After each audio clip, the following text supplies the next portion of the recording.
Okay, awesome. Welcome everyone to my first actually ever free Keto as Medicine 101 webinar.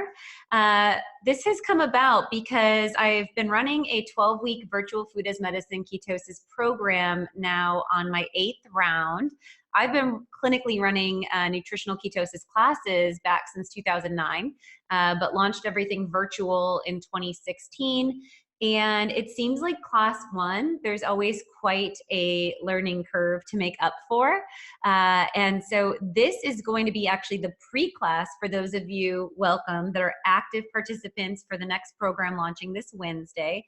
This is also open just for those of you that are keto curious or wanting to get a little bit more of a taste of my approach to a whole food or a real food, food as medicine focus of nutritional ketosis.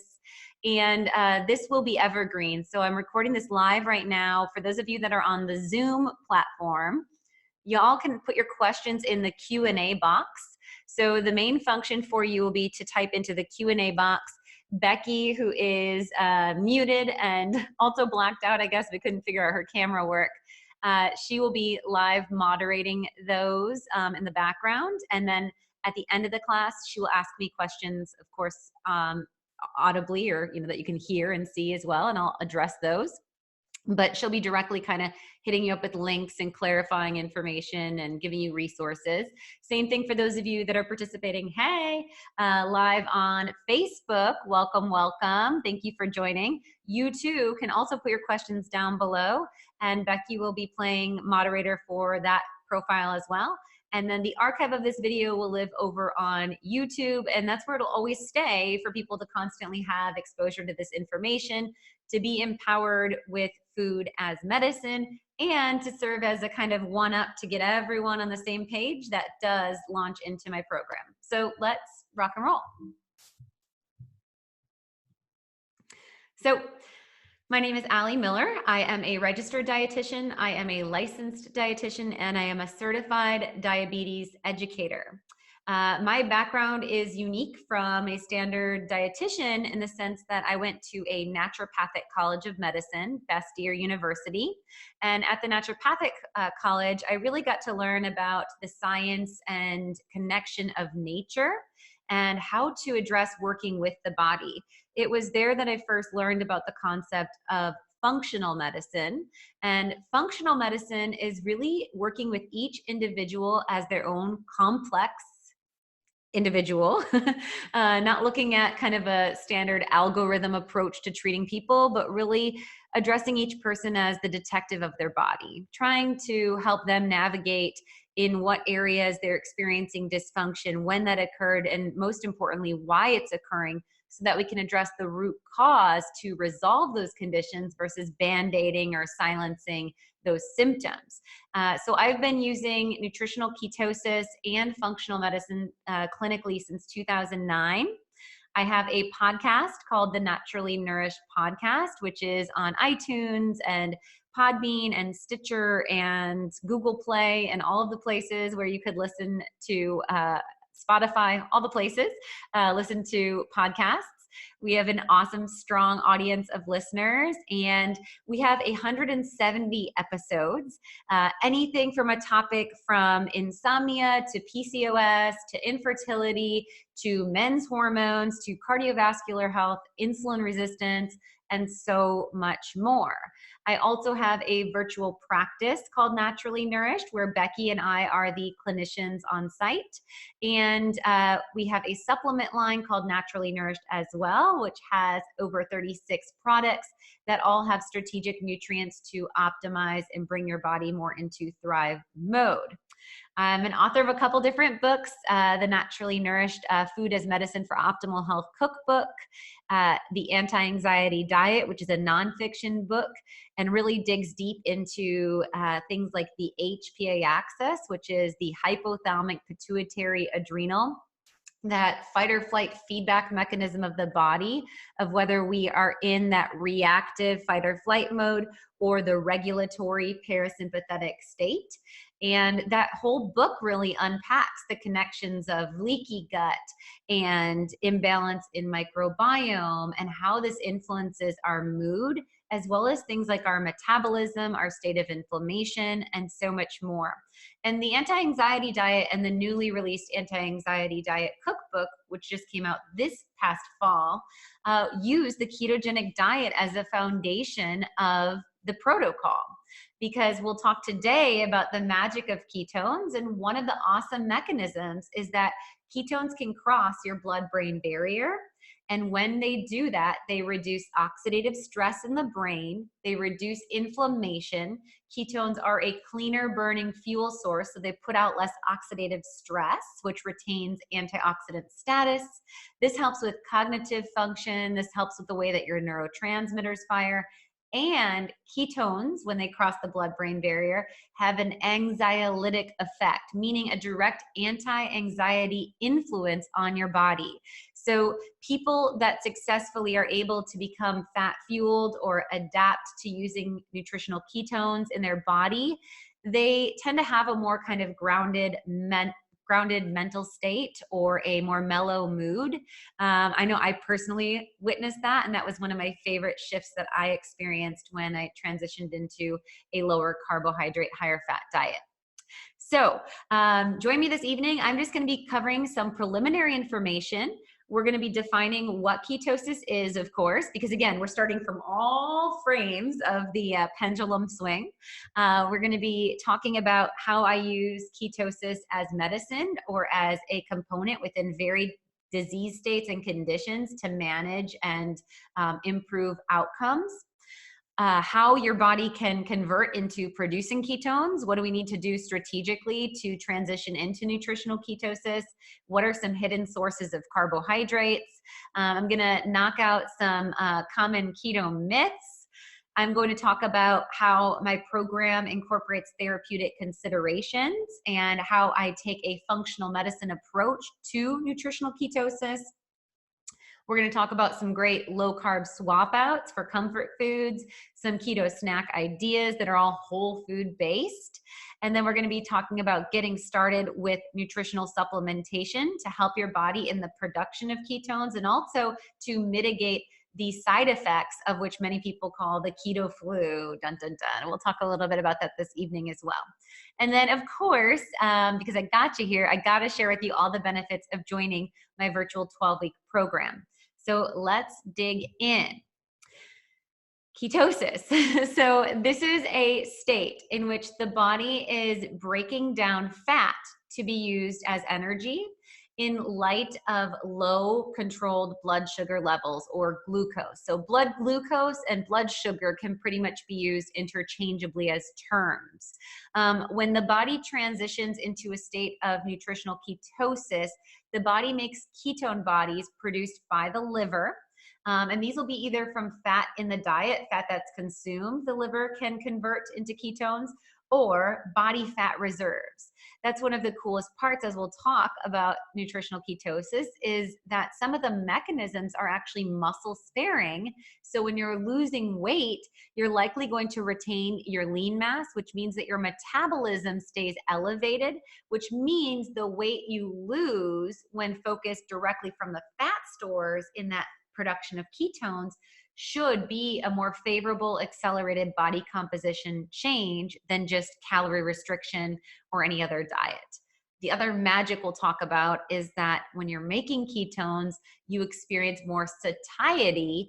And the primary reason for people falling off their New Year's resolutions or diet plans or whatever it is hunger and, cravings. So if you can eliminate cravings and break up with sugar, that transition in your diet is likely going to also achieve sustainable outcomes. So you can only make those ketone bodies with the restriction of food consumption, so calorie restriction, or carbohydrate restriction, and often it will be a combination of the two.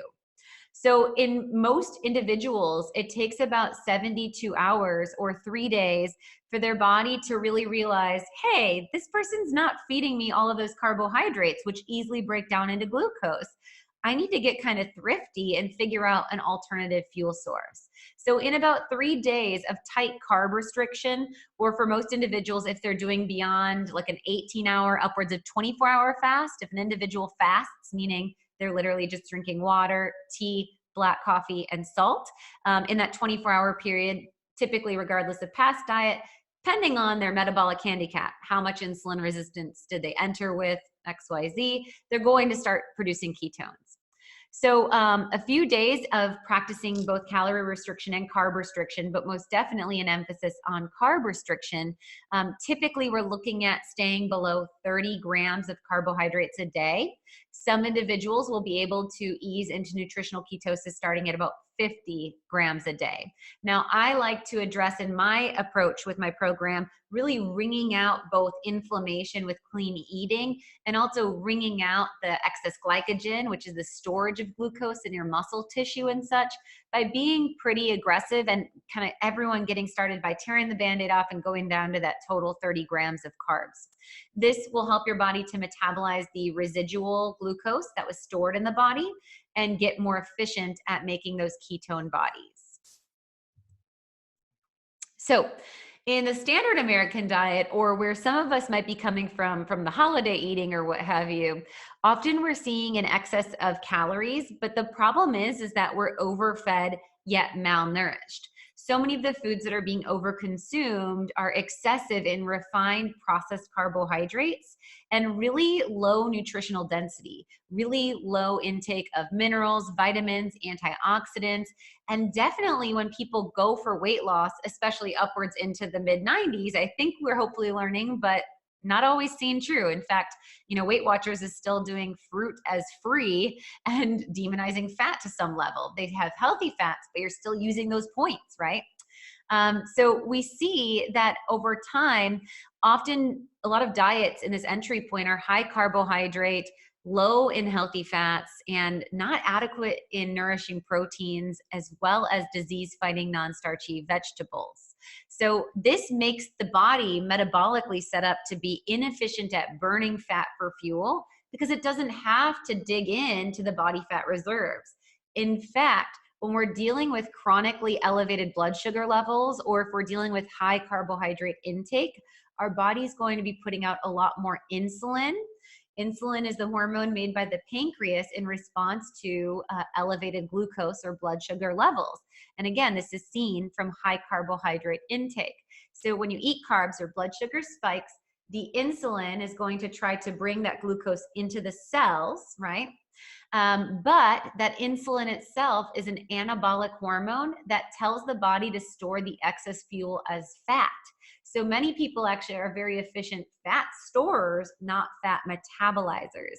And then there becomes more complexity to that story or that relationship as the individual's body fat starts to interfere with cellular receptor health, or their low nutrient status starts to contribute further to insulin resistance.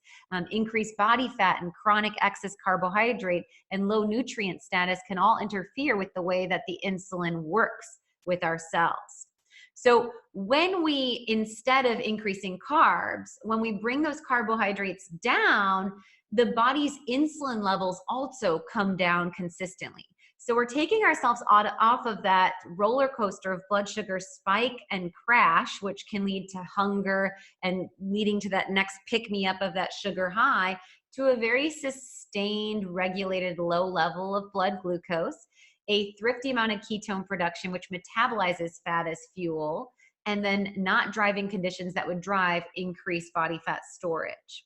So when we increase our fat intake in the presence of reducing carbohydrates, right?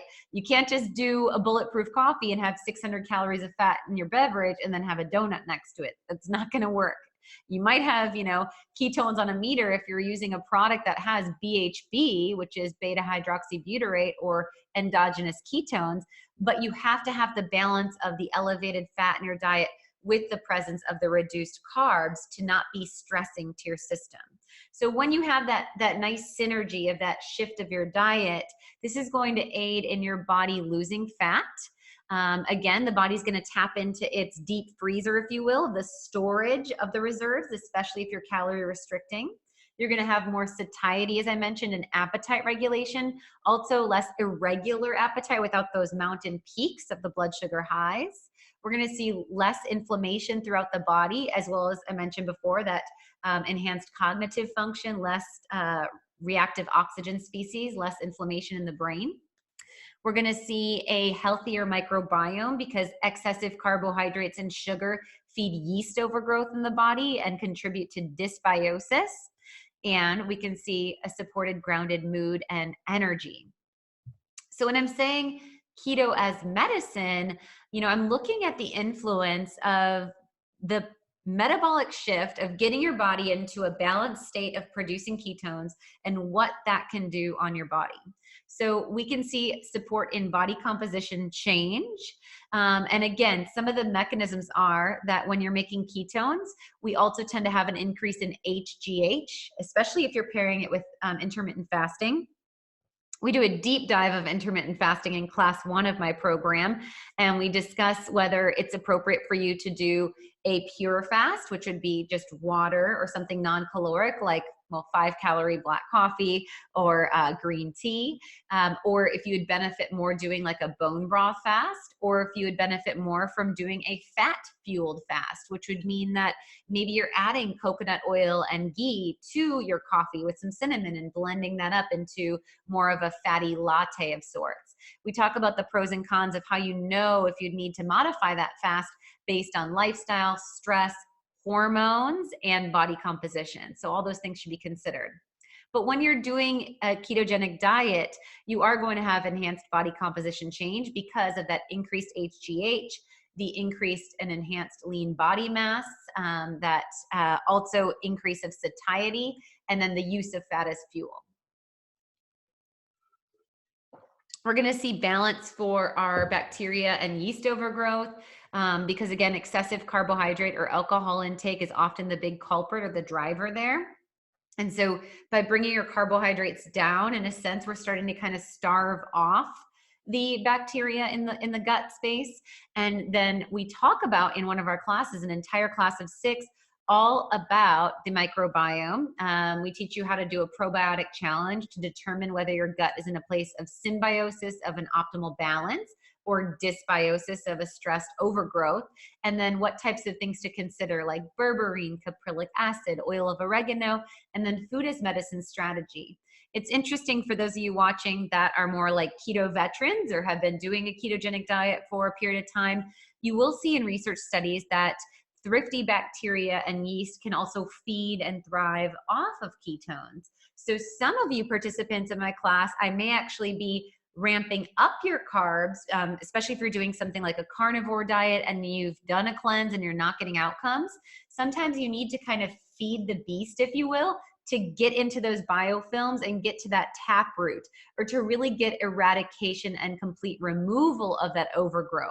Sometimes otherwise we get dormant activity and thrifty activity within that imbalance. Uh-oh, something just shifted on my end. So let me, whoop, I think we're okay. Okay, moving on. All right, so that's that. It's a therapeutic diet for the treatment of neurological conditions. So we see huge outcomes on the central nervous system and the autonomic nervous system. We see a big benefit of ketosis for cancer, multiple sclerosis, seizures, and other neurological conditions. A lot of this is because, like I mentioned, ketones cross the blood-brain barrier and they have that anti-inflammatory effect in the brain space, and that creates a fantastic connection. Combine that with the benefits of the shift of your microbiome and getting your gut back into a balanced space. Now you have a bilateral optimal communication from your enteric nervous system of your gut bugs that are optimized back to the central nervous system. And that really plays a huge role in autoimmune disease. We see an increase of amino acids through strategic clean protein intake, which is looking at like grass-fed pasture-raised protein. I'm a big proponent, and we'll talk a lot about eating snout to tail. That means, yes, getting comfortable with eating like pasture-raised pork rinds and getting the bone-in, skin-on chicken thighs, and focusing on wild-caught pasture-raised sourcing for more omega-3s. more selenium, vitamin E, and minerals that we'll get from the grasses. Also better profiles on our fatty acids, like we'll get more conjugated linoleic acids or CLAs that help to boost metabolism and lean mass.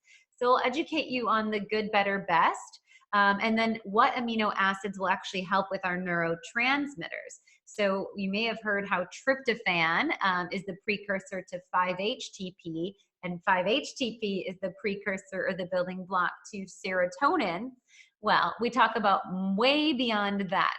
We go into the influence of foods like tyrosine, which is going to be found in duck eggs, in dark poultry, and in chocolate. And tyrosine is a great producer of dopamine. Well, dopamine gets depleted with stress levels, as does serotonin. So at the end of the day, when we're stressed and tired, a lot of us are opening the pantry or the fridge without even processing, am I hungry, or even what I want. And we just are looking for this feeling of the void of I was a good girl. What do I get today? What's my reward? What's my bliss factor? Or, what's going to be my transition piece from this stressful day, my escape, if you will. So I empower you instead of being strategic with the amino acids that you consume, as well as strategic supplementation support so that you can get ahead of your cravings on a biochemical level and you don't have to white knuckle your results to stay on track. So for instance, for a tyrosine rich snack, seaweed is another great tool. I may recommend a nori sheet with like an in-house roasted turkey, couple slices, and half of an avocado mashed on there, rolled up, sliced into little simple sushi bites, and that would be a great 4 p.m. snack. I also have some fantastic like nori, tamari, or coconut amino roasted almonds, which I use for thyroid support, but also stress boost and high tyrosine snack. So that's something that I really kind of nerd out in with my background with the anti-anxiety diet. And I really feel like at the end of the day, if you're enjoying the process and you're not white knuckling it, right? You're not like feeling hungry or feeling like you're unsatiated or waiting for that calendar to turn. I can't tell you how many friends I've had that have done the Whole30 and it's like, can't wait till the next day, day one, so I can have pizza. The goal is to really redefine your relationship with food, not to commit to a period of time and then keep certain foods, deviant foods or whatnot, on a pedestal. It's to really understand what foods are going to be supportive for optimal health outcomes and which foods you want to kind of break up with because they're not serving you, and to be empowered by that process. All right, increasing essential fat does help with hormone productivity and hormone balance. And then we talk deep about supporting estrogen metabolism because your adipocytes, so your body fat cells, are estrogenic or estrogen dominant. So the cells themselves have estrogen influence on the body. So if you're metabolizing body fat as fuel by making ketones, right? Well, then in that juncture, you're going to be liberating estrogen in your body.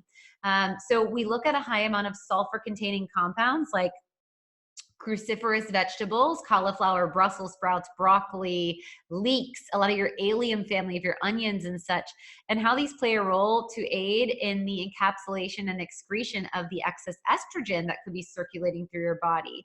And we see this to really drive a dynamic improvement with perimenopausal health, as well as those that have lost a good 30 plus pounds of weight loss, because they're really kind of soaking in an estrogen overload mode.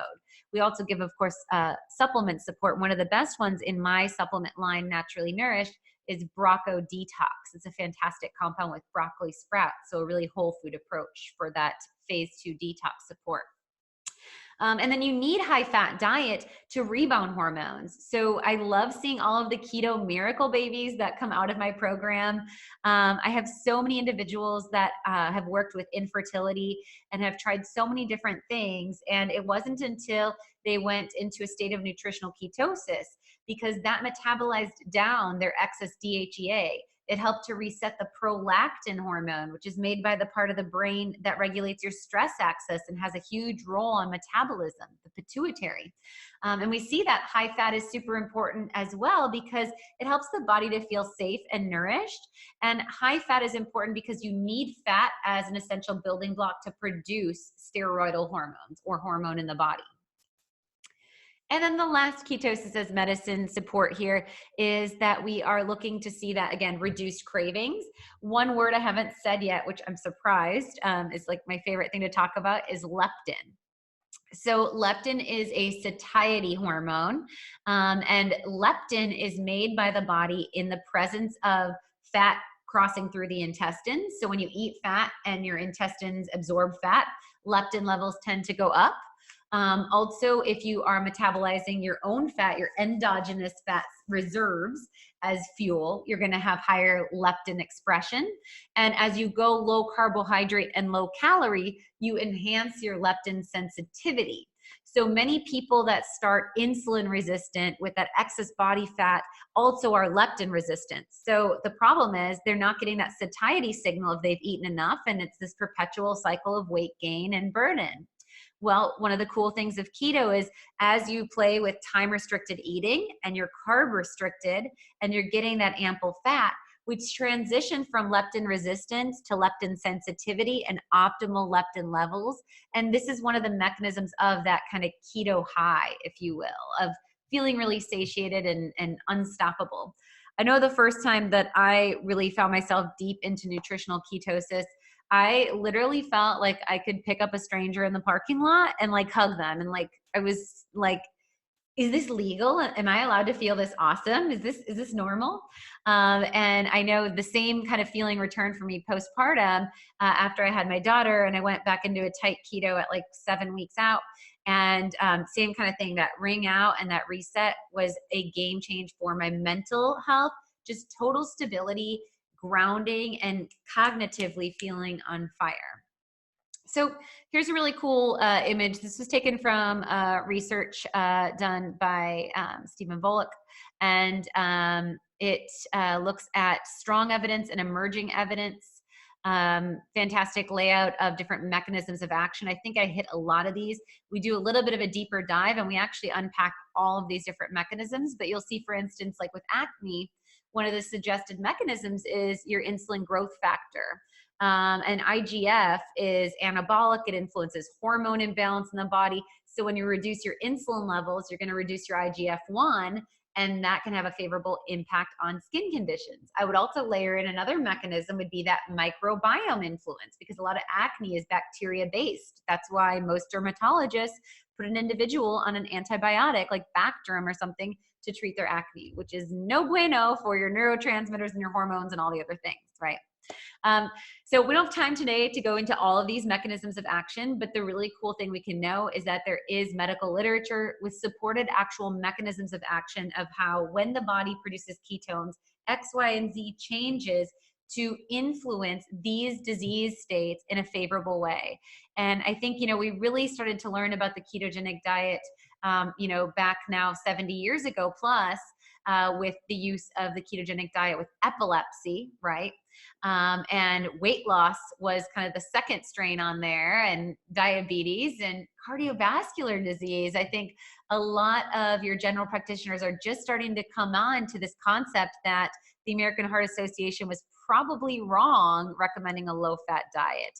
And we're starting to liberate more and more the amounts of saturated fat and learning about the importance of cholesterol as an integral role to all of your cell membranes and as a component of your hormone health.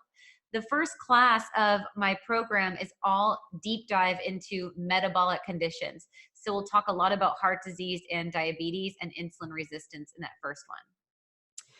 So I think I hit on all of these conditions: neurological conditions, cancer, PCOS, infertility, acne. The other component I will call out with infertility. So I said DHEA goes down, right? DHEA is made by your adrenal glands, and with PCOS, most individuals will have elevated DHEA, meaning that their body's androgenic. Their body's putting out more of the stress hormone and less of the sexual hormone of estrogen and progesterone. So that suppresses the body from going through ovulation and healthy hormone transition, right, throughout the cascade of a menstrual cycle. So when we're talking about that as an approach, the body uses DHEA as a building block or converter. It metabolizes it in the production of ketones. So DHEA levels metabolize down when an individual goes into nutritional ketosis. Another cool mechanism is when you think of infertility, two of the primary drugs used, metformin is one, and metformin is going to work on insulin resistance and blood sugar control. That's what the ketogenic diet does, right? So I already said it takes you off that mountain peak and valley and brings you to a slow, steady, low blood sugar level. Insulin demand comes down without those carbohydrates calling it on guard. And that low level of insulin allows the sexual hormone balance, just could be as effective as the metformin drug or more so, because you're not dealing with the GI distress, you're not dealing with the impact on our mitochondria and so forth. Metformin can also deplete B12 levels and so many other things on the neurological side, which is concerning. And then the other infertility drug, like Clomid, is a hit to the pituitary, which is the part of the brain that, as I mentioned, when ketones cross the blood-brain barrier and we're getting more leptin primarily docks to the hypothalamus. That's the H of that stress axis, HPA axis. And that gives a signal to the pituitary that all is well, that we're satiated, we're safe, we're fed, and that often supports healthy hormone expression in men and women. So really cool things happen with that. Acne, I think I hit pretty well, diabetes, metabolic syndrome, cardiovascular disease, and Alzheimer's disease. So within my program, I have protocols with modifications specific for infertility and hormone imbalance. There is another therapeutic consideration tier for autoimmune diseases. And then I'll have a caveat, like if you have an autoimmune disease, like I have autoimmune conditions, but they're in a remissive state, like for instance, my Hashimoto's antibodies are all under within the ideal range. So if you're not expressing a flare, you may do a normal protocol, but you might consider some of the supplement or lifestyle strategy for the autoimmune tier, right? So all that's kind of fair game, and that's where you'll understand which things you have to abide by. I have an adrenal and thyroid dysfunction therapeutic consideration. That's a common question I get asked. Can I do keto if I have known adrenal fatigue? Can I do keto if I have hypothyroid? And let me just nerd out on that for a minute. It's not going to be a minute. You guys know that. I'm long-winded. So again, this connection is back to this fight or flight HPA axis in the body. And the problem is we call it the HPA-T axis because it's very heavily connected to the thyroid. So the hypothalamus makes your thyroid releasing hormone. The pituitary, that's the P of the HPA axis, makes your thyroid stimulating hormone, or your TSH. And then again, those two are going to drive how much hormone is manufactured and at what levels it's released, okay? And so the HPA axis is really integral in how your thyroid performs. Now, the benefits of keto, again, with ketones crossing the blood-brain barrier, is if you're nourishing your body and you're not over-restricting calories too excessively and you're not under too high of stress, then those ketones cross the blood-brain barrier, they sit on the hypothalamus, they tell your body that everything is rock and roll, and the thyroid inflammation tends to go down and the thyroid function tends to get enhanced. Especially with my therapeutic considerations, I'm giving you food as medicine support to boost your thyroid. So as I mentioned before, the nori sheets, adding kombu sheets to your bone broth, focusing on zest of citrus for your adrenals, for high dose vitamin C, incorporating organs in your diet for high amounts of pantothenate for cortisol production and support. So I give you guidance on food as medicine to keep these glands nourished. But the big picture is, yes, you can do a carbohydrate restricted diet of nutritional ketosis, and you can actually support those glands and enhance those glands' function. Now, where you will get into trouble, and I say this very clearly, is if you overly calorie restrict, meaning you are eating way below your metabolic rate, and if you're over exercising, which would further hit that deficit, right? And you're overly time restricted eating, and you're undersleeping, over caffeinating, and overstressed. That sounds like a lot, but honestly, it's like 30% of my clients.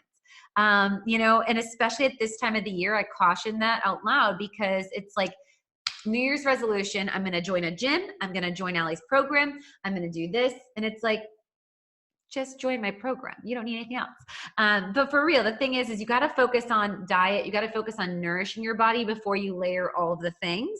And I would adjust your protocol from my higher calorie restricted, which is my fast track, to the steady and sustain if you have known thyroid issues for that reason, so that the thyroid doesn't read that your body's underfed, and that reverse T3, the brake to your metabolism, doesn't get elevated, because we see that with calorie restriction, excessive cortisol levels from stress, and we see that from the fasting, which is the calorie restriction as well. So those are all things to kind of think about. So I hope I clarified that there. And then we have a protocol also with neurological conditions and tighter considerations. And that's usually the family that I would go a little bit tighter and more conservative with my carb control. So beyond disease state, or the outcomes we can get clinically of using nutritional ketosis, we can also see, as I mentioned already, body composition change and enhanced metabolism. We can get the beauty of a pantry reset for our entire household. So whether your wife or husband or whatever other partner in your household and or children don't go into that level of carb restriction, you're going to be adding wholesome foods that are going to enhance everyone in your household's nutritional status. You're also going to learn a lot from me about, like, my favorite term to use, chemical shitstorms and processed products that do not belong in the body. If you can't recognize when you're reading the ingredients of a label, your body likely can't recognize that. And when your body doesn't know how to metabolize something, it stores that into fat stores and tries to protect you from those toxic compounds. So we don't want to do that. We want to eat whole, real foods. This is a jumpstart in the same way to paleo or clean eating. It's a structured discipline approach. A lot of us like to kind of check off boxes and have some guidelines. My protocol will absolutely do that. Once you are calculating in all of your things, figuring out where you belong, you will have very clear-cut macro goals to start. And the coolest part about it is I help you evolve and grow and expand within those during the 3-month protocol, so that you can learn what your metabolic flexibility is and how far you can deviate to still get outcomes, and how tight in other ways you need to be. You will see reduced cravings. One of my big things that I do that sets me apart, aside from the functional medicine component to keto, is I am all about only whole real foods, which means no non-caloric sweeteners, no stevia, no monk fruit, no erythritol, no allulose. So before you go buying all these keto bars and keto shakes, I'm really going to be wanting you to use whole single ingredient foods. And in that sense, that's going to help you to channel savory, which helps you to really break up with sugar for good. My scenario there is a couple fold, and I don't think I have a slide on it. So let me just go a little deeper into non-caloric sweeteners, because I'm looking at that ice cream cone there. My greatest win or success is when a client or participant says to me, "Oh my gosh, I never knew how sweet a macadamia nut could be." And it's like, yeah, just like a raw macadamia nut, it tastes super sweet. You guys know that I'm big fans of F-bomb nut butter packs, right? And so like their macadamia coconut, less than 2 grams, maybe 3 grams of total carbs, but it has a really fantastic mouthfeel. And if your palate is sensitive enough, because it's not jacked by the chemical shitstorms, right? Or hyper palatable super flavors that are chemically derived, you're not going to register the subtle sweetness of natural foods. But when you break up with those types of products and compounds, you start to really appreciate a subtle sweetness, and you start to get really turned off. I mean, I have like a visceral reaction when I look at a cupcake. The problem is, if you keep eating keto donuts and keto treats and adding stevia to your coffee and all of the things, you're continuing to wire the feedback mechanisms of your brain and body that sweet is safe, that sweet is desirable. And then when you're in line at Starbucks or you're at a wedding, you're going to want that wedding cake, even though it's not keto. You're going to want that blueberry scone. And so you're constantly wiring yourself to have that white knuckle effect of discipline, as opposed to just resetting your palate and shifting the script to channel savory, to go for the salty roasted almonds at Starbucks, right? And actually enjoy that and crave that. So there's actual shifts that we talk about structurally within your diet protocol, ingredient wise. And then I do nerd out even deeper, talking about how non-caloric sweeteners can disrupt your microbiome, interfere with your digestive process, and then how the taste receptors on your tongue can actually fire insulin and drive imbalance within your glucose levels. So that's just one little component there. So it helps you to reset your palate. You could say that. You do gain in that sense a lot of food freedom because you really start to get clear-cut data of what's working for you. I love to say that going from mediocre to shitty is something that a lot of us do on a regular basis. Like, we don't know how good can feel. So it's really difficult to go gluten-free, dairy-free, corn-free, sugar-free, because we might be 3-4 days on and then we fall off and it's like, nah, I don't know if it was worth it. I didn't notice that big of a change. Well, it really does take a pretty good ring out. And so with the carb control, it does help, like I said, with cravings when you bring your carbs down. And then as you start to eat more whole foods and clean out your diet, you're going to start to really experience what works well for your body. And for those of you that are already doing tight keto approach, you're going to experience more food freedom in the sense that we really talk a lot about metabolic flexibility. The idea that, one food is not yes or no keto. Like for me, a banana, dun, dun, dun, could be in a ketogenic diet. Now, a whole banana on its own when you're walking out the door to work, nope, that's going to spike your glucose levels and that's going to likely kick you out of ketosis for sure. One banana split into 12ths used in a almond flour muffin that incorporates eggs and coconut oil and ghee. So a bunch of healthy fats in there, getting your eggs for protein and fats in there, nut flour. A recipe like that, which uses one banana distributed into 12 servings, likely that's a whole food support. And you're going to get prebiotic fiber from that banana. You're going to get vitamin B6, which helps with serotonin production as mood stabilization. So we really start to redefine our relationship with food and get out of that myopic approach of, okay, I'm a diabetic, I can't eat bananas, or, oh, I follow the keto diet, I can't have raw unfiltered honey. No, it's how much do I need for what part of the recipe or what palate element? Again, your sweet tolerance continues to reduce with my protocol. And then what are the cost of benefits of each ingredient? That's how we're going to choose what we're putting in our body. All right, and I think I hit fertility pretty well. And then sleep can be a big one as well. All right, so myth busting. Let's go into some of that. So if you have someone in the medical field and a family member or a misinformed practitioner that you've talked to about the ketogenic diet, and they say, oh my gosh, that's really hard on your kidneys, that's really hard on your liver, it's a fad diet, don't do it, it's not healthy for your body, you're gonna lose bone mineralization. That's because they're confused with the process of ketone production with a ketogenic diet or a carb-restricted, moderate protein, high-fat diet, as opposed to a medical condition called ketoacidosis.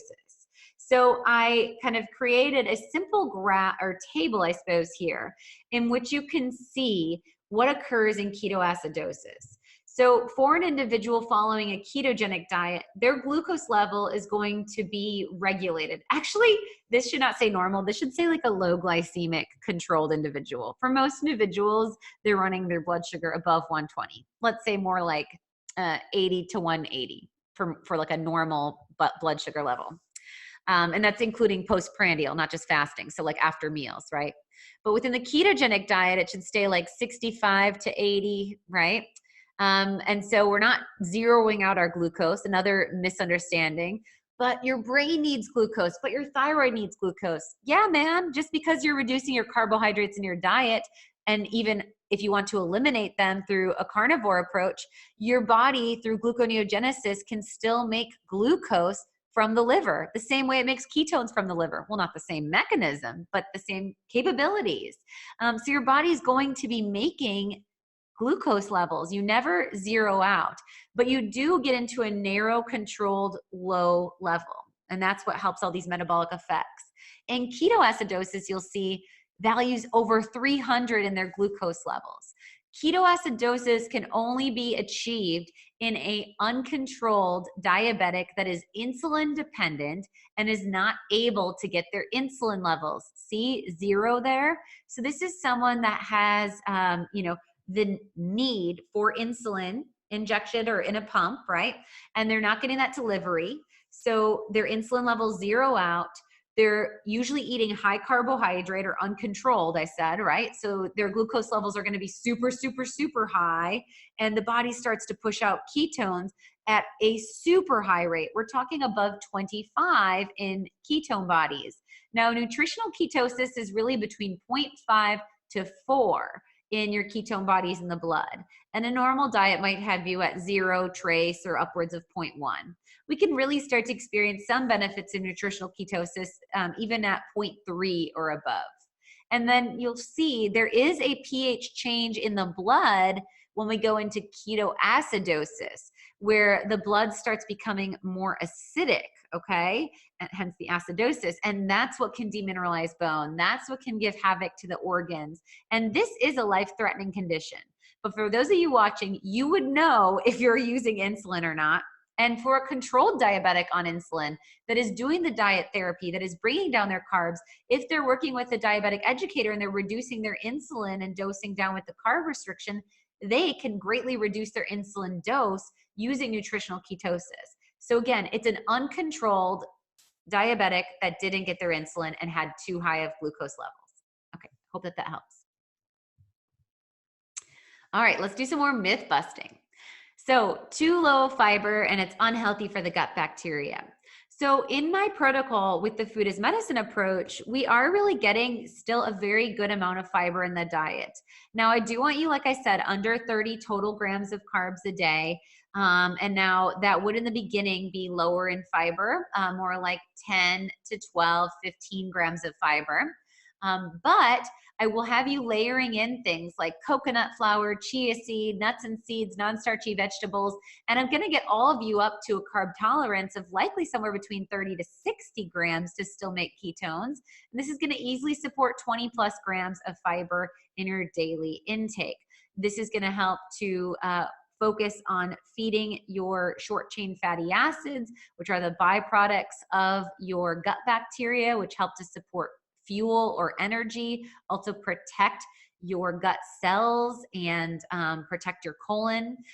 So great support if we're dealing with colon cancer, ketogenic diet, but still incorporating these good fibers. Another keto myth would be that it's a risk for heart health. We can actually see, yes, that the total LDL may increase during a ketogenic diet. As you're upregulating fat as fuel, we're going to see typically shifts in cholesterol. But we will see, generally speaking, a higher amount of large particles. These are the lower risk. They're buoyant. They kind of float through the blood vessels. And we tend to see a favorable improvement in the small, dense LDLs. These are more prone towards plaque formation, oxidative stress, and these are the high-risk particles. So I always tell clients, and within the panels that I order and offer on my website, you always want to do a total particle count when you're looking at your cholesterol. And then we tend to see a reduction in triglycerides and an increase in HDL doing a ketogenic diet, especially if you're incorporating coconut oil and avocado. Those are fantastic supporters for our HDL levels.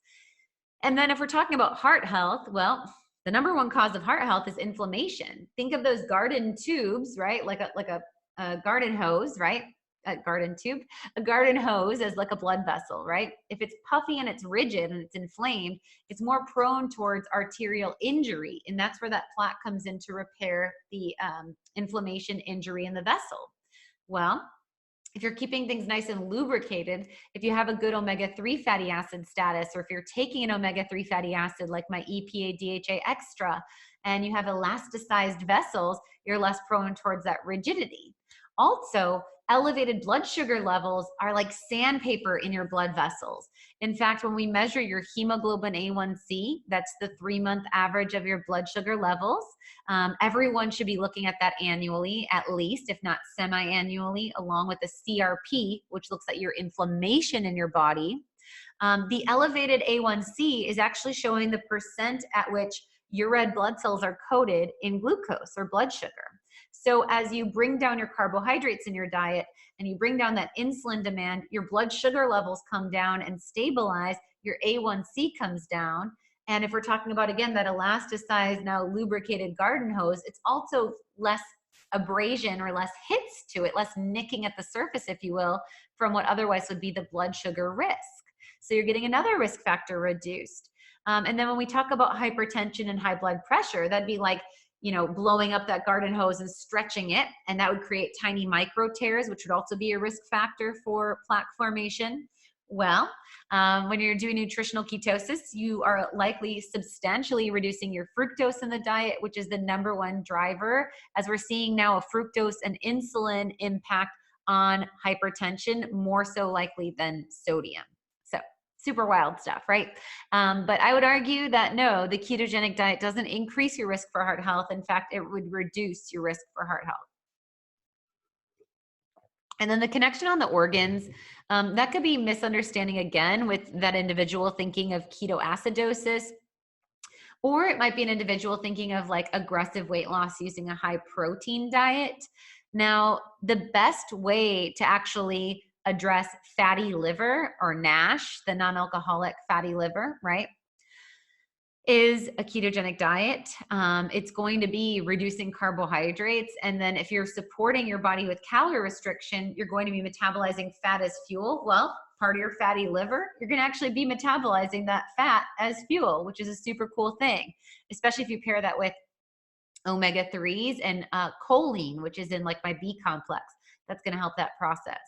And then, a ketogenic diet, because it's not high protein, is not hard on the kidneys. The kidneys do filter, of course, blood into urine. So if you had high concentrated protein, like you're just doing these packaged shakes or products from like a more processed approach, then that would hit the protein more so than a biological chewable protein. I do encourage grass-fed whey within my nutritional ketosis protocol for a couple reasons. One, I think I go into that, so I'll pause there. But grass-fed whey, I would say, should really just be, like a third of your protein intake, and that's the only protein powder. Also, you could consider collagen for its therapeutic effects. But otherwise, it's really a moderate protein diet, not a high protein diet. So how would one get into a state of nutritional ketosis? This sounds good, Allie. I'm in. What do I do? How do I get started?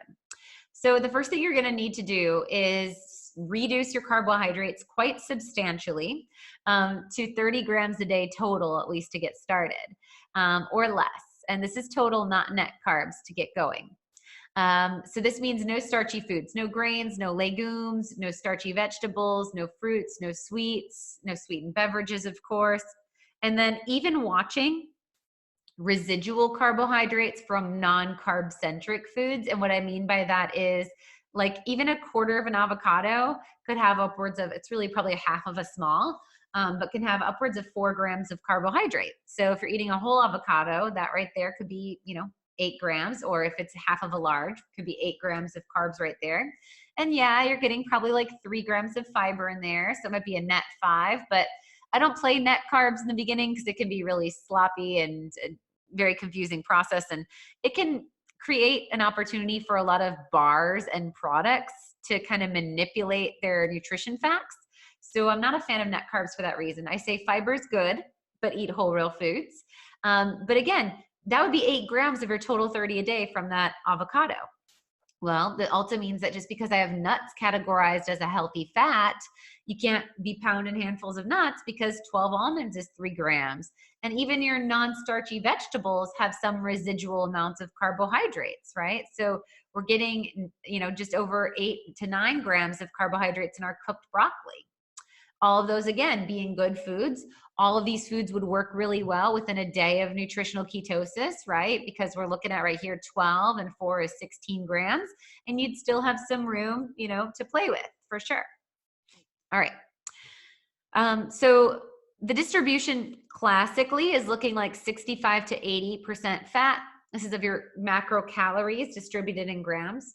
15 to 25% as protein and 5 to 10% as carbohydrates. Now, sometimes protein and fat will have a shift based on your current body weight. You can't chase fat. If you're looking to lose a lot of body fat, if you're looking for over 50 pounds of weight loss, often I'm going to put you on that lower end of percent body fat, of percent fat intake, and on the higher end of the protein, because I want you to be using your fat reserves as fuel, not using the butter in the diet as your fat to make ketones, right? So what I mean by that is a pie chart is only so helpful as a one-stop plan.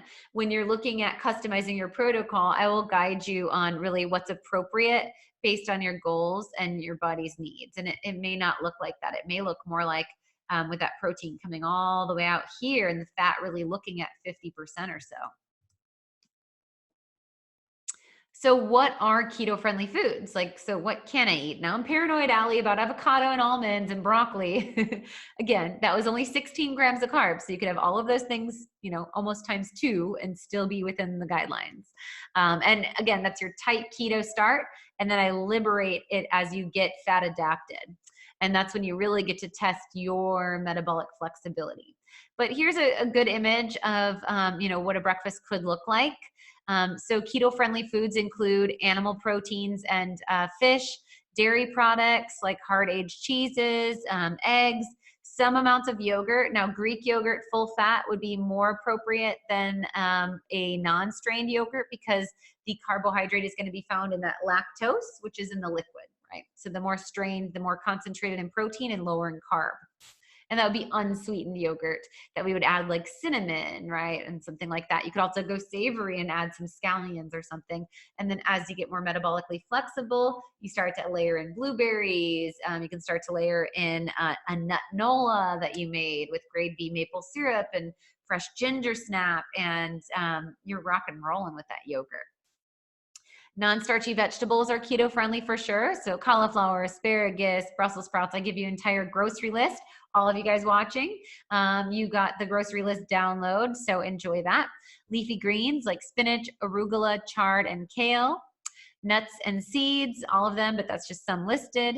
Fats and oils. So these are like your spreadable oils, like your butter, ghee, coconut oil, as well as the liquid fats like olive oil, avocado oil. And again, I put little asterisks by those that you would need to consider to stay within that total 30 grams. So also being mindful of other hidden sources of carbohydrates that would be seen in like your nuts and seeds, right? And so we're looking at, this is just kind of laying out in, I guess it's alphabetized, serving sizes, about 100 calorie portions, give or take, and the amount of carbs found within those foods. So not high, but again, not something to consume mindlessly. You'd kind of want to max out at about, I'd say 400 calories, right? Or 4 times what we're seeing in these values from nuts in your bank account as a max, which would be very satiating. Obviously if we're looking at in the world of something like almonds, 60 almonds would get you pretty far. And I wouldn't even advise that. I'd say 15 or doubling down is probably more appropriate. So let's talk a little bit about my protocols that are in the program. And those of you that have purchased the class in tomorrow evening, you'll get a welcome email and you'll get this protocol attached within that. So the fast track, the steady and sustained, and the heal, maintain, and gain. These are the tracks that I put in to help you to calculate your macros based on algorithms that tie in different levels of calorie restriction. So the fast track would be if you have greater than 15 pounds of weight loss as a goal. If you are not under really excessive stress levels or no dynamic sleep levels. Now, again, if you're using like my sleep support or another melatonin formula and with that you're sleeping, then you could still qualify here. Or you're taking, the adaptogens and all the things and you feel like, okay, I got to harness on this stress thing. I really want to be aggressive. That could be appropriate, but you would need to be taking proactively that bubble wrap. Otherwise that stress itself is going to work against your metabolism. Gentle exercise only in this track. So based on this level of calorie restriction and fasting that I'm putting you under, I really want you doing like yoga, walking, stretching. You could do like upwards of like a bar method or define or something with like weights and a little bit of body pump, but no high intensity interval training. I don't want you dripping sweat. I don't want you catching your breath, because that's going to be too anabolic, and that's going to drive you into higher stress mode where you'd want to be more in the steady and sustain. If you're training for a marathon, you're gonna have to bump into the steady sustain protocol, regardless of your weight loss goal and et cetera, right? So you need that ample sleep, as I mentioned, and I'm going to put you at a particular, calorie range here, and then even within that calorie per kilogram, we're going to be doing different tweaks beyond that. It's not as simple as that calculation, because we're going to be doing adjusted body weights based on your goal weights. It's a pretty deep handout that I have you work through. Steady and sustained now would be those individuals that have less than 15 pounds of weight loss goal, more of a focus on composition change or optimal health, or if they have that 15 plus pounds of weight loss goal, but they're dealing with adrenal fatigue or the hypothyroid I mentioned before, or autoimmune conditions as a new diagnosis and a recent flare. If they're in a remissive state and they fit the rest of the protocol, they could go back to the fast track, right? This is also for the individual that wants to maintain high intensity interval training, like exercise or spin. This is for the individual that wants to maintain their CrossFit. They're going to want to maintain or know that they have a high stress lifestyle that they don't have under the reins yet, right?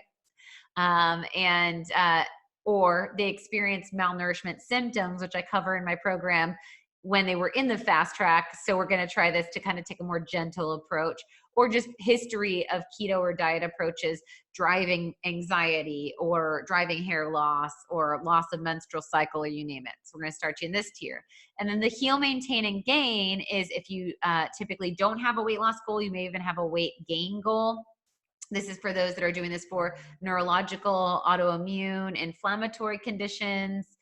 If they've dealt with muscle wasting or loss of strength. This might be following cancer treatment. This might be an individual with multiple sclerosis that's dealing with muscle wasting. This could be an individual that has experienced malnourishing symptoms in either of the prior tracks. So we're giving them a more gentle approach, and they could still see potentially weight loss depending on, how much refeeding, quote unquote, they're doing. So what can I eat? This is important, right? So if we're looking in a sample day of phase 1, so I restrict within those protocols of the fast track, the steady and sustain, and the heal, maintain, and gain. Within those tiers, there are phase 1, phase 1.5, and phase 2. And phase 1 is tighter carb control. Phase 1.5 is kind of where Becky and I live, which is like a nutritional ketosis that's liberalized, because we're fat adapted and we're kind of rock and roll with this, and where I want you guys to play with being. And then phase 2 is used more as like a strategic carb cycle or carb up for hormone or, food freedom or what have you. So for phase 1, for tighter nutritional ketosis, an example day might look like 2 eggs with a quarter cup of mushrooms, quarter cup of onions, a cup of spinach, and a teaspoon or 2 of butter. It might look like roasted chicken with olives, an ounce of mozzarella cheese, heirloom tomato drizzled with olive oil and balsamic on 2 cups of baby spinach or arugula. It might look like half an avocado with lemon juice, cumin, and 2 tablespoons of pumpkin seeds, just eaten with a spoon. It's one of my favorite snacks, with a generous pinch of salt. And it would look like maybe for dinner having 4 ounces of wild salmon, cooked with a teaspoon of butter, topped with tarragon, served with a cup of asparagus roasted in a teaspoon of olive oil. Now, this is pretty close to a tighter calorie restriction. As you'll see, the fat's pretty low, right? This isn't like a smother your thing in butter. We're talking teaspoons here and there. It's very strategic in the micronutrients and distribution that you're getting within this day, and provides you a lot of variety of flavor. Now, I would say in a lot of people, they're going to be choosing to either trade breakfast or lunch for intermittent fasting in the morning. And then these eggs would become meal 1 as lunch, and we would omit this middle, or we would just skip this one altogether and start with the rotisserie, either way. So again, of like the what can I eat, I want to cover with you guys some low carb swap outs, some favorites that we have. Go on over to alliemillerrd.com, check out the blog. There's so many fantastic resources for you. And if at this time it's not right for you financially to join the program, you could always look at Eat Fat Get Skinny, which is the ebook. It's $19.99, I believe. And that has over 50 keto-friendly food as medicine recipes, a really great resource to really kind of start to get a taste. So cauliflower is, all of the rage. From cauliflower mash, where you can just whip up steamed cauliflower with sour cream and chives, or grass-fed butter and chives, twice-baked mash or truffled cauliflower mash, cauliflower fried rice, curry roasted cauliflower, buffalo cauliflower wings or chunks. All these were chunks probably isn't a good word. I know Becky's laughing at that. So yeah, all these are fantastic swap outs for like a filler to give you something to kind of stick to your ribs. You can swap out also spaghetti squash as a great replacement for pasta. This is my go-to in the household, or I'll just omit it altogether and go for like a handful of leafy greens in the base of the bowl. But spaghetti squash casserole is a super big fan favorite. Spaghetti squash bolognese, pesto and meatballs, spaghetti squash pizza boats. That's up here. Oh my gosh, so good. I want that right now. Spaghetti squash carbonara down here. Zucchini is another fave. I love to do zoodles, where I just have a spiralizer. You can get those for like 20 bucks. And now most grocery stores sell them already spiralized. So you can do zoodles with pesto, or a classic, clean, like Rayo's is a brand that I like to do for their marinara. Do a simple bolognese with grass-fed beef and top that on there. Zucchini pizza boats, where you just take zucchini and you slice it lengthwise, and you put some of that clean tomato sauce on there with like some pepperonis and shredded cheese. Really fun to do with kids too. All work really well. And in a simple stance, I like to just say you can swap out grains for greens. So, if you're at like Chipotle and they're doing, their bowl, you would do, 2 handfuls of greens in the base. Then you could do like the carnitas. You could do the fajita veg still. You could get the guac. And then you would just do no beans, no rice, no other stuff. So it works pretty well to navigate. And that's what I love. I feel that there's so much food freedom of all of the plans and programs out there. The ketogenic diet, when you're using whole real foods, can become so intuitive. It's just a really simple swap out, and all of these ingredients are so nourishing and just packed with nutrient density. So here's some fun snack ideas. Prosciutto wrapped cheese stick. That's super easy. They also sell those. I swear they weren't always selling those when I had that as an initial idea. I like to do prosciutto wrapped asparagus too, and I'll eat that cold as leftovers. An ounce of cheese with olives, 2 ounces of roasted turkey with an ounce of cheese. That could be olive swap out if you're doing dairy free. Bell pepper sticks with cream cheese, celery with tahini, that's sesame seed butter, fantastic. Prosciutto chips, where you bake pieces of prosciutto. Kale chips would be another great one that I love to do. Parmesan crisps up here. We have those on the blog. They're fantastic.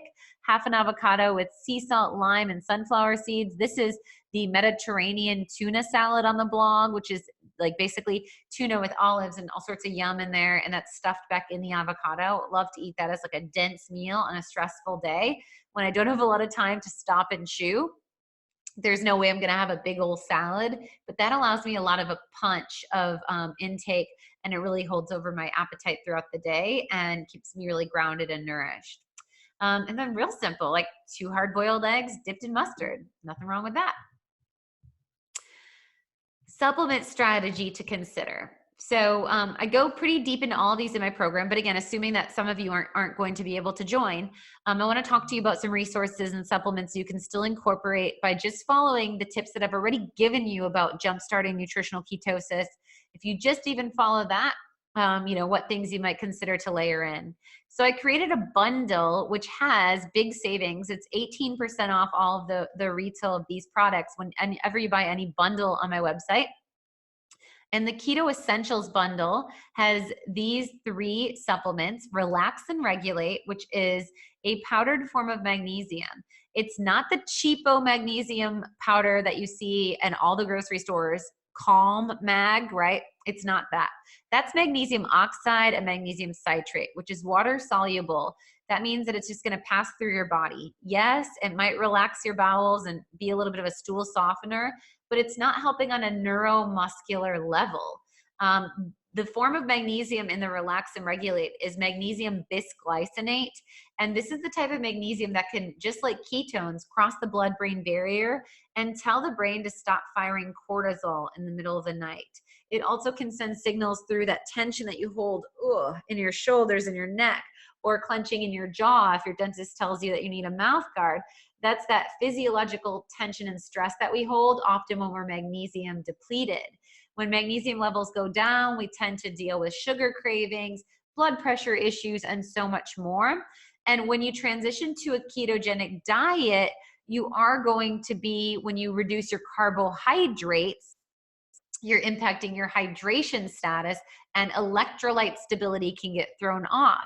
So this form of magnesium also helps foundationally to help support electrolytes, especially if you're eating enough quality real salt, and then getting potassium from foods like your avocado and your lemon juice and so forth. So this helps to prevent the keto flu. It supports the electrolyte balance. It prevents like Charlie horses and muscle cramps. It prevents constipation or helps with bowel regularity, and it regulates that stress impact, because stress alone can kick you out of ketosis, because cortisol, that primary stress hormone, is a glucocorticoid. And what that means is it is glucose producing. So it's going to elevate your blood sugar levels. So that's a huge foundational piece. I won't even nerd out on the other ingredient in it, which is myo-inositol. All I'll say is that myo-inositol itself is anxiolytic, meaning it mellows you out, and it's hormone balancing for women and men. So that's a fantastic product right there. Boost and burn. So rather than going to exogenous ketones, which is like any product that has ketones in it, like BHB, right? And those types of Prove It and the beverages and the XYZ. I'm not a big fan of the exogenous ketones, because I would rather teach the body to do the work and have the body in a state that it has to go through the metabolic process. Not that it's just bathing in ketones circulating through my system with other like non-caloric sweeteners and food dyes and things, right? So I would much rather that you work with something that has L-carnitine. This is a compound that is going to help to support your body's shuttle of fat as fuel. So it's going to help your body to metabolize fat as fuel and actually make nutritional ketones. We're also going to get support from ribose in there for energy production and mitochondrial health. So this also hand in hand helps to support ketone production and give you a boost of energy. This works really well during an intermittent fast or as a pre or post workout. And final in this bundle is Digestaid. So this is going to have two primary compounds. One is ox bile. So the gallbladder is the storage tank for your bile. The liver produces bile. The gallbladder holds the excess. And when you eat higher fats, the gallbladder releases some of that bile. And the bile, just like soap removes dirt, emulsifies that fat so the nutrients can be absorbed. We can form our bowels. Bile helps to drive detoxification and create bowel formation. So when an individual doesn't have a gallbladder, or they have gallbladder stagnation, or they have diarrhea and irregular stools, Digestaid is super important because it has that ox bile. So taking that prior to food, when the food hits the stomach, you have all the tools to do the work to create that healthy bowel motility and not that rapid dumping effect. Also, Digestaid has a compound in it called DPP4, and this helps to digest or break down essentially casein, the inflammatory protein in dairy, and gluten. So that helps if you are dining out and navigating those pro-inflammatory foods. Also, Digestaid has HCl, hydrochloric acid, to regulate the pH of your stomach. So if you're an individual that's dealt with heartburn or is on a PPI, a proton pump inhibitor like Nexium, taking Digestaid will help to reset that pH, so you aren't dealing with as much of the harmful side effects of the bone demineralization or the low stores of zinc and B12 and so forth. So it helps to regulate the pH of your digestive tract. It provides you that bile for fat absorption and tolerance. It reduces the inflammation of foods when dining out. And as a digestive enzyme, it's going to give you the compounds to break down carbs, proteins, and fats. So what makes my program different? The big things that we're looking at here, isn't that just a beautiful plate, an example again of clean ketogenic diet? The only thing I would switch is, I would never eat raw broccoli. I would always have it roasted with olive oil and garlic, right? But this program is totally different because it takes, like with nutritional ketosis in general, as opposed to weight loss, it's going to take a macronutrient focus versus calorie focus, right? So we're not first looking at how many calories does this have? 120, okay, it fits in my 100-calorie pack, right? But it's 19 grams of carbs and 2 grams of protein and zero, it's fat-free. That's going to drive such a dynamic insulin spike from that blood sugar spike. You're not going to have ideal body fat metabolism, and you're not setting yourself up to feel satisfied. You're setting yourself up for a spike and a crash and more hunger and more eating. So when we shift the scope from calorie focus to macronutrient focus, and we're fueling ourselves with grounded fats, and we're eating a moderate amount of clean proteins to support that lean body mass and get that amino acid for our neurotransmitters, we are going to start to see a totally different experience to how our body responds to food. And as you've seen, all of my protocols are going to have sliding scales. So you have an allowance to have an intuitive eating within a structured space. There's going to be an abundance of antioxidants. Every single class has 2 food as medicine goals. So it might range from things like when we talk autoimmunity and leaky gut, I'm going to be talking to you about how to make your own bone broth and giving you resources to a podcast and discounts from Bonafide Provisions, right? When we're talking about, anti-inflammatory approach, we're going to be talking about herb seasonings and spices and how you can up your game there. When we're talking about foundational goals, it's going to be getting in 2 to 3 cups of greens a day to get all of those phyto compounds. So we're getting an abundance of antioxidants and a focus on quality and anti-inflammatory sourcing when we're talking about our proteins. So we'll talk a lot about that and really the connection of feeling sustainable on all levels within your dietary choices. There's an emphasis on therapeutic foods in my program. I support behavior change beyond diet with a lot of the process within each class, really humanizing the process and allowing you to understand how to modify when you have pitfalls or things to consider if your progress has been stalled or tripped up. We talk about the impact of toxins, additives, and preservatives, aside from the light way I did today. And I empower you with how to support your body's natural biochemical processes of nutritional detoxification. What nutrients are required? How does that occur? What is some lifestyle support, like considering sauna, different forms of exercise? And then, of course, within the additives, we're going free of non-caloric sweeteners so you can reset that palate to really break up with sugar for good. We're not breaking up with one abusive boyfriend, Tom, and then starting to date Jerry, because then when we're at that wedding or Starbucks, we're with Jerry, but Tom looks really good and we're going to want to go for that, right? We just need to rip off that Band-Aid and push the reset button. We are working with our body system versus against it. So for so many ways within this process, we're not white knuckling, we're not tricking the system. We're getting back to how the body was made to perform. We are alive because of nutritional ketosis. Ancestrally, when we didn't have third, fourth meal, when we didn't have convenience stores, when we didn't have the frequency and availability of food that we had, we were running on ketones and glucose. In utero, a fetal development, the brain of a fetus is running 30% on ketones, regardless of mom's diet. Breast milk produces ketones in a breastfed exclusive baby. So this is something, when we are making ketones, we have enhanced and less inflammatory state, and we have more of an antioxidant status within our body, and the body tends to perform more optimally. We are taking steps to understand the whys within our body and addressing them within the root cause.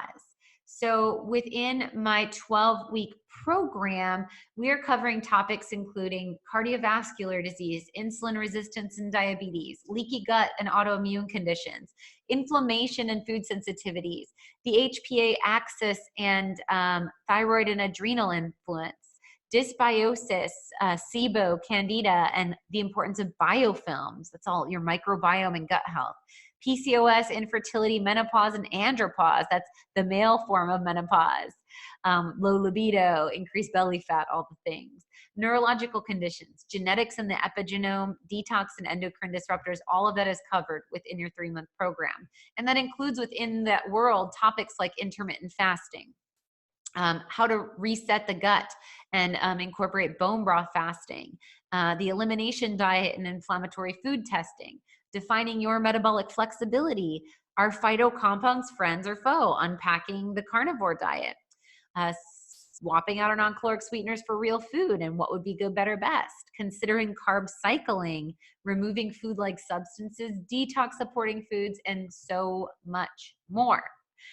So I hope y'all can see that there are tons and tons and tons of benefits of joining.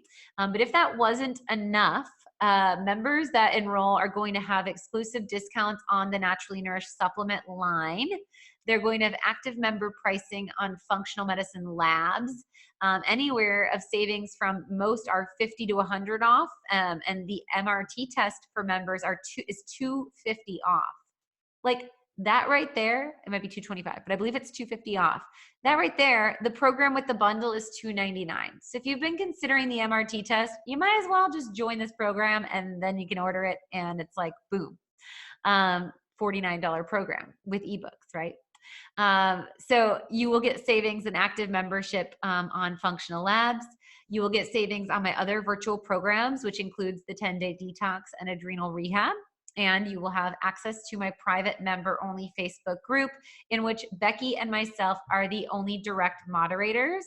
So we will answer all of your questions. So what are participants saying? This is a client of mine. I just love the variance, and I like that she's just looking straight on. It's not like a mix in the attitude or whatnot with what's going on. But check out the difference in hairline, the difference in facial structure, in pigmentation of the skin, quality and getting coloration back into the skin. You can see from the dryness and whatnot. So this was a 6-month period of time from January to July. This program is amazing. Allie and Becky explain the science and how to use food to heal your body. I could watch the lessons over and over and learn something new every time. This program has helped me drop 32 pounds and over 5 inches in my waist. I feel great and food no longer controls me. It nourishes me. I love that. And then here's another one. 1 year ago, I had an epiphany. I was on a plane returning from another business trip filled with too much eating and drinking. I was overweight and unhealthy. My clothes didn't fit. I realized that I had to do something. I resolved to make a change, but I wasn't exactly sure on how this time was going to be different than all my other failed health kicks of the past. A few days later, I met with Becky, and it changed my life. When I started, I was 310 pounds. My body fat was 35%. I started Allie and Becky's recommended Ketosis program and have continued to meet with her every 6 weeks for a year. Today, I'm 230 pounds, a weight I have not seen since high school. My body fat is 15%. I work out regularly, and I love my diet. Keto has also improved my blood pressure, cholesterol, and overall health.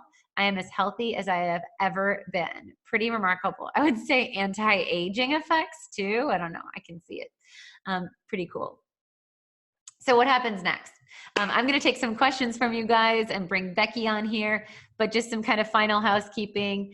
Of course, you can join my virtual Food as Medicine 12-week ketosis program.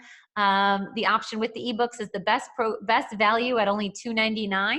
If you're looking to save and squeeze a little bit out, you can do $269 with the no ebook bundle and get the ebooks later down the line. But that's going to get you access to all of the things that I've talked about today.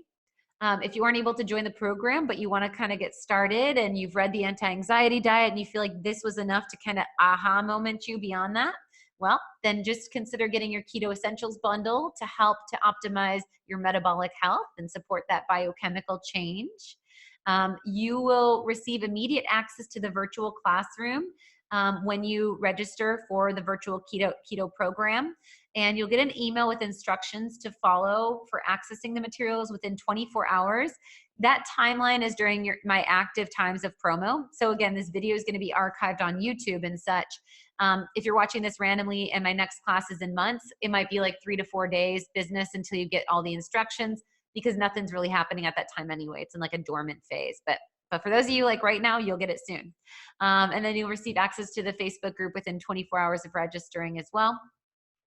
And you'll receive a link to join the first live class in just 2 days, January 8th at noon Central Standard. Whoop, I went too far, Becky. Let me go back one. Okay, so let me unmute you. Hello. Hello. Okay, you guys can at least hear me. For some reason, you can't see me, but that's okay. All right, some good questions. I've done a pretty good job of fielding them as we go, so I'll just ask the ones that are coming in now. Will labs be assessed during the program? So they're talking about if they run one of the discounted labs during the program, how will that be assessed, or how will that information be distributed? Yeah, that's a great question. So those would be addressed over, you'll get an email review, just as if you purchased it online. So it's the same type. You won't become an active client per se, or like a patient, right? That's a whole different kit and caboodle. But you're going to be purchasing it online through the website. You're going to get a unique access code as a member in the program. And you will then, when you purchase the lab, and this is a question all the time, so I'll kind of walk through the process. When you purchase the lab, you'll get an email from Brady, my husband, and he'll give you logistics on like a lab closest within your zip code. He's going to be shipping you the kit itself, and then tell you to take that kit with a requisition form, which will ship with the kit or come in the email as an attachment. Fill that out. You bring that to the lab of location that he tells you. You get the draw. The results come in. Brady adds that to Becky or my clinic schedule as an email review, and you'll get a customized email review. And then what you could do is, for clarification, if you have questions particular on a recommendation or some information, you can always bring that to the Facebook group. Awesome. Can you join after Wednesday? So you can join all the way through class 2. 21st, right? January 21st? Yes, January 21st. So if you're waiting for the next payroll or whatnot, totally understand it. I guess, or until spots fill up, which it might sell out by then. But yeah. So the 21st would be the deadline to sign up, but the goal would be to sign up tonight or tomorrow. Right. Can you be fat adapted without registering ketones in your blood? So technically you likely can. So one thing you could watch consistently is your glucose levels. Now you would want to see, though, likely that you are producing. The controversy of testing blood ketones is, as you become more efficient at using ketones as fuel, you're going to be spilling less in the blood. So if you're watching as an indication that your glucose levels are constantly, under 100 and likely closer in the 80s, you're fat adapted. If you're not dealing with hunger, if you aren't dealing with those irregular energy spikes, you're likely fat adapted. And then also, obviously, the caveat, if you're eating a ketogenic fat adapted diet. But with that being said, we will coach you on things to look into, like maybe you are eating the right protocol and that's keeping your blood sugar managed, but you aren't producing enough ketones, and that's keeping you just from getting that keto high. And that might be because, for instance, you have low levels of DHEA. So I talked about how high DHEA can be seen with like PCOS and such. Well, you do metabolize DHEA in the production of ketones. So especially if you've been doing low carb for a period of time and you're a high stressed individual and you're dealing with adrenal fatigue, you may want to test your DHEA, because you might need to supplement with adrenal glandular and DHEA to start to produce ketones. You also might need a nutritional detox. So you might need to incorporate. I saw a lot of people sharing when we did that detox between Thanksgiving and Christmas, Hanukkah season. A lot of people were sharing who were not registering on ketones that they were making ketones. And it's one of these ideas of, obviously, if your liver is the organ that makes ketones and you're loving your liver and giving it all of these nutrients that support its functionality, it's going to be more efficient at ketone production as well. Yep. And that's something we definitely help a lot of participants troubleshoot throughout the program. We kind of go through and if this, then try that. Right. If not DHEA, is it detox? Yep. If not detox, is it this? Yep. And then, right. Yeah, so we'll definitely troubleshoot ketone testing and talk about testing a lot in class 1 as well. Yeah, because we want the magic of ketones. Yes. We want to empower you to be producing, but at the end of the day, it's about the results, not the meter. So. Yeah, and I don't test nearly as often, but I always am registering ketones. I don't know about you, Allie, if you've tested. Yep. And recently, even after despite having done it for years. Yep. Right. Even after a carb cycle, within 12 hours, easy. Mm-hmm. Right. Lots of questions about logistics of the discount. So no, we can't give you the discount code until we know you're an active member of the class. Sorry, guys. I know nobody's trying to be sneaky about it. You're just asking because you want to get a head start. So those will be revealed to you in class 1 of the program. And they will last until March 31st. So through the duration of the program. And even if you purchase a lab and don't run it by then, that's okay. It's more the purchase piece of the puzzle, and you get more on that in class 1.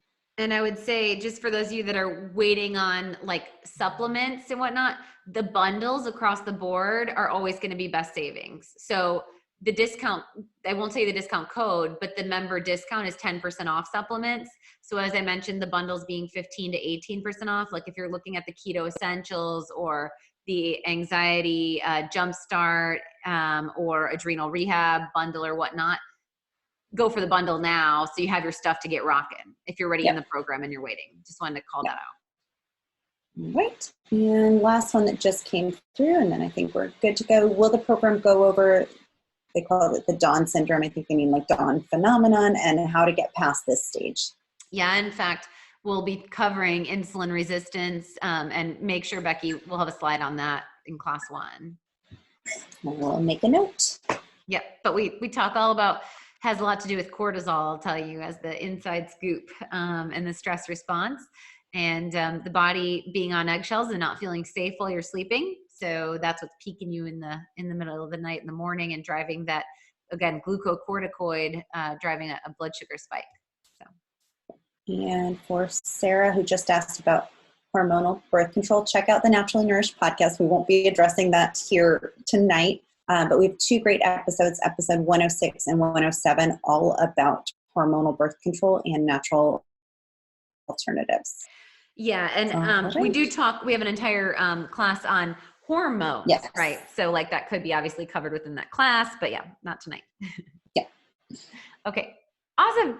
Cool. Well, thank you guys so much for joining me this evening. I hope that this has created opportunity for a couple aha moments, whether or not you join the program and see that to be a fit for you, that at least you're able to really layer in some food as medicine strategy to take your health to the next level. And I'm just grateful and honored to be a part of the process. So have a fantastic night. Go on over to AllieMillerRD.com and snag your spot. Can't wait to see you guys there. Bye. Bye.